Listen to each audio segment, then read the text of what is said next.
Welcome to Tales from the Trenches Tuesdays. Today it is my absolute honor to have Malcolm Burrows with us.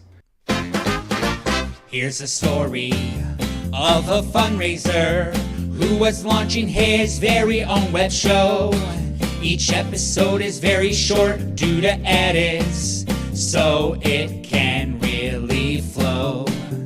Here's a story of a podcast guest star who was busy raising money of their own. They were each great in their own way, fundraising in his own. Till the one day when Jack asked a guest to join him, and they knew it was much more than a jest, that these guests must somehow form a resource. That's the way they all became the podcast guests. The podcast guests, the podcast guests. That's the way they became the podcast guests.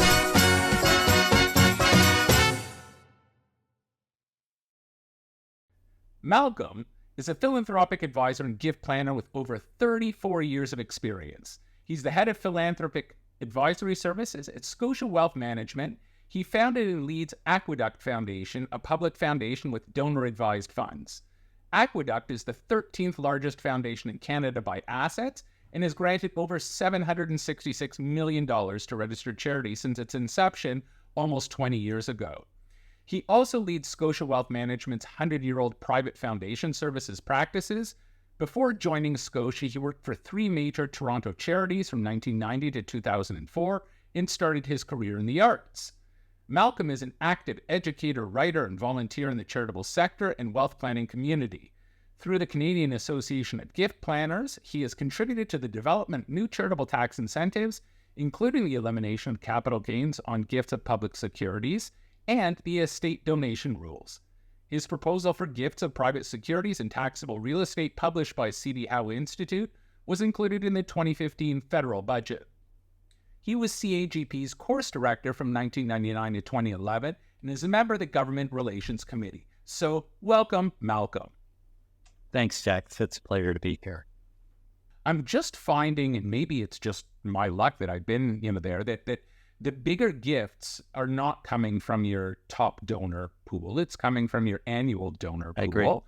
I agree. And the top donors are all, I was an executor for an estate, this older couple, both died within 6 months of each other. They were in their 90s, but and they were huge supporters of a charity I was with many moons ago. And they used to give a couple $100,000 a year to that charity. They would never pledge because they saw that as debt, even though it wasn't. But when I saw their wills, I said, you haven't left anything in your will to charity. You have 3 kids, they're all well off, and they just no. If my kids want to do something, that's their choice. And they didn't want to, they thought it would be a burden to put some sort of philanthropic bequest into the estate plans. And it's like they wouldn't even entertain the discussion. And I've certainly seen that. There's no question that those who give during life, and particularly those that are very active as donors during life, that they're active as volunteers, and there's often a sense of, that this is an estate is family. One of the interesting things, and I would say that sort of certainly there's people that still have that approach, but the planning world has moved on in part because Canada, back to the Canadian-U.S. comparison, U.S. has some amazing tax incentives to encourage donation, but 1 in 1,000 Americans get any kind of tax savings when they give a gift by will or bequest. 1 in 1,000. Anybody in Canada who has any sort of income in the final year of death or the year before death will get some tax saving. It's a radically different system. And in Canada, you can, with fairly simple planning in most cases, essentially give enough to eliminate all taxes at death. That's not the U.S. system. And so thinking about, in my world, it's not a matter of letting the tax tail wag the dog, but looking at opportunities to make choices about using this social capital for public benefit, and knowing that it's a choice, taxes, charity, and through good planning at this time. So that's often, and that's, of course, over the last 25, 30 years, has become a more ingrained discipline within the Canadian planning environment. Totally. Well, it's interesting because so much of what we do today and how we act as philanthropists are all based around discussions we had at the dinner table growing up. For those of us that actually had dinner as a family unit, as opposed to, grabbing Tim Hortons in the car on the way to some sort of practice. Right. But so tell me what life was like at the Burrows household and what you grew up with as far as philanthropic values. It's one of these, it was probably in retrospect a do not say approach. My parents and my mother, I'm an Ottawa boy, and my mother was both my parents were very active in the community in their own way. And lots of diverse organizations, so everything from sort of local recreation, not-for-profits, those things. My father was the president for a number of years of a not-for-profit sailing and tennis club in Ottawa, which was falling apart. And it was a very hands-on sort of community experience. There was everything they did, and my mother was involved with seniors housing, disability services rights, independent living. So she was far more more on what she would call the social planning side of things. But in every case, they and we were also people that regularly attended church. So that giving was the giving was secondary to the participation. The participation was constant, and the giving was just an outgrowth of that. And it always kind of happened. And it was fascinating recently talking about my mother. My parents, blessedly, they're both with us in their early 90s at this point. My mother said, I really learned giving from your father. I didn't grow up with this experience. She had come to Canada as sort of a 12-year-old or something. She said, nothing in my background prepared me for this. It was outside my family tradition. And it was your father who would always be there for others. I mean, whether it was sponsoring, they sponsored 5 different refugee families, putting up bonds and things like that. And it was just part and parcel. It wasn't something, my mother said, yeah, your father's always sweating the small stuff, but he always got the big stuff right. So, wow. And that, I think, sort of helped shape me, not so much in a conscious way, but just sort of on a regular process.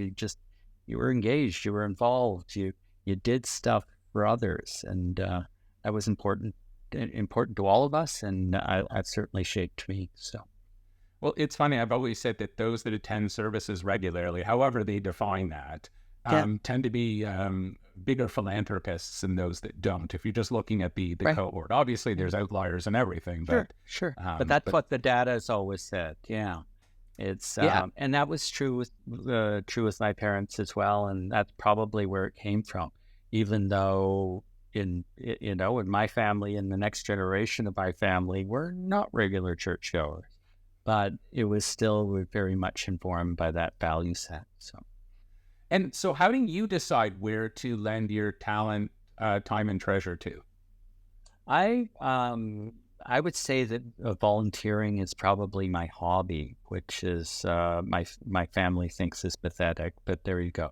And mostly I've been a lot involved. I love it's in the professional world. I've always loved teaching. I've always loved the sharing. I do a lot of writing, and I really value that community engagement and learning from others. There's nothing I value more than real civil exchange of ideas, people coming together, that mutual respect. I can't tell you how important it is to me to be at tables where people are working together and it's not just a whole bunch of egos. They're working together towards an end. And so I've been involved professionally through organizations like Canadian Association of Gift Planners, but I've also been on a lot of charity boards as well, where I always have, at least 2 or 3 or 4 on the go, because I find it fascinating. I'm constantly learning, and partly being on the, because I'm still in the charity world, I just happen to work for a large bank trust company. I think it's very important for me. I've learned so much from my charity colleagues around board. Like, I run foundations. Where did I learn to run foundations? As a volunteer. Wow. And I find that to be so valuable. The mentors that I've had, the peers, but frankly, I enjoy that coming together, the debate, the creativity, the shared goals. So whether it's, I'm on a number of foundation boards. I'm on the board of Canada Helps right now. I was been very involved over the years with Doctors Without Borders as well on a couple of their boards. Great learning experiences, terrific friends. So Malcolm, this has been absolutely amazing. I love chatting with you. You know, I've heard you speak dozens of times. I can recall once here in Ottawa, I remember giving you a lift out to the airport after you spoke somewhere. If folks wanted to get hold of you, how would they go about doing that? Oh, just one of the best ways at this point is just through LinkedIn. I mean, you send me a request. Anybody from the sector becomes a connection on LinkedIn. I really think it's important, and I have a lot of channels that open up, lots of chats, and as I said, I'm constantly learning from sector colleagues. It's so important to me. The worst thing that I could do is, I'm literally in a large tower right now that's having power problems because of the large summer rainstorm, but in a large tower in downtown Toronto. And it's so important to have that connection, to have the colleagues, to have these different experiences. And so I always, every week, I didn't spend time with colleagues from the sector. I'm learning, I'm finding out what they do. Sometimes we're able to help with funding and things like that. But if I don't have that ongoing engagement, if I don't have that ongoing learning, one of my great fears in life is to become a fogey. I don't want to be a fogey, and I would need that connection with my colleagues in the sector as a result. Malcolm, this has been absolutely amazing, and I thank you so much for coming on. Well, Jack, thanks for the invitation. It's just been great. I really appreciate it. Hi, folks. Don't forget to hit the subscribe button right here.